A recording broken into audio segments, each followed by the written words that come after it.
Hey YouTube, second drive shaft has shown up from Adams Driveshaft and Off-Road out of Nevada.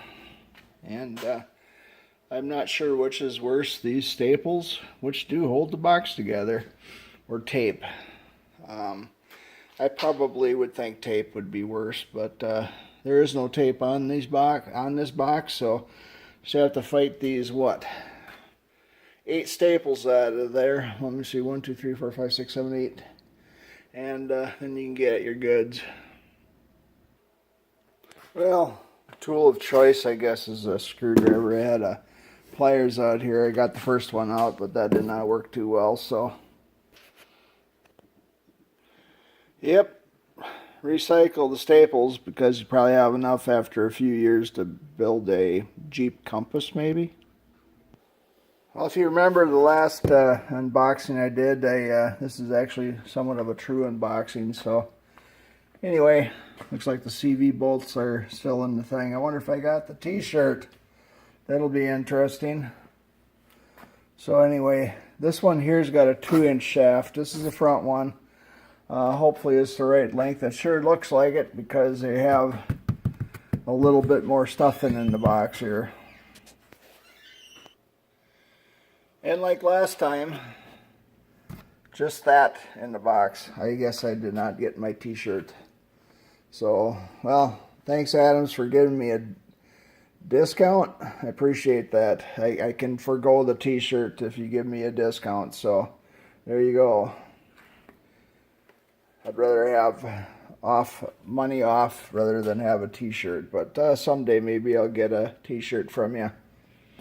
But anyway, that's pretty much it. I'm going to use this box to throw the other drive shaft back into it. And, you know, it looks pretty heavy. There's a nice long spline set up here. If you look at the grease zerks, there's one in there. There that one is. And there's a grease zerk there, I believe. Get this out of here.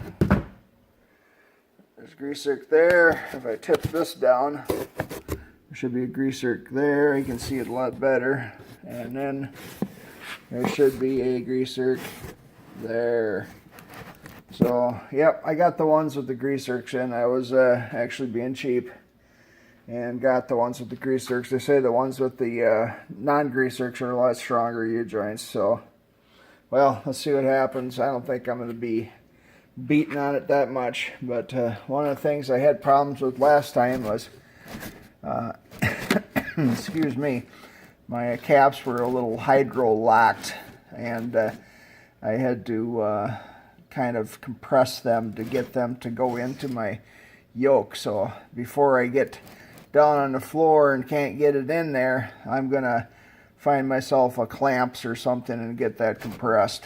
So that's it. I'm not going to show you putting the drive shaft in. Maybe I'll show you a little bit afterwards as far as what it looks like in there, but I think pretty much everybody knows what a drive shaft looks like in a vehicle. But it's nice and black and pretty, and then it's got the cool sticker on there. I wonder how long that'll last, but I was really surprised. Looked like the factory sticker is still on the original drive shaft, and it actually has the Spicer name on it, or Spicer part number on it. So I thought that was kind of cool. Well, thanks for watching. Have a great day. Bye.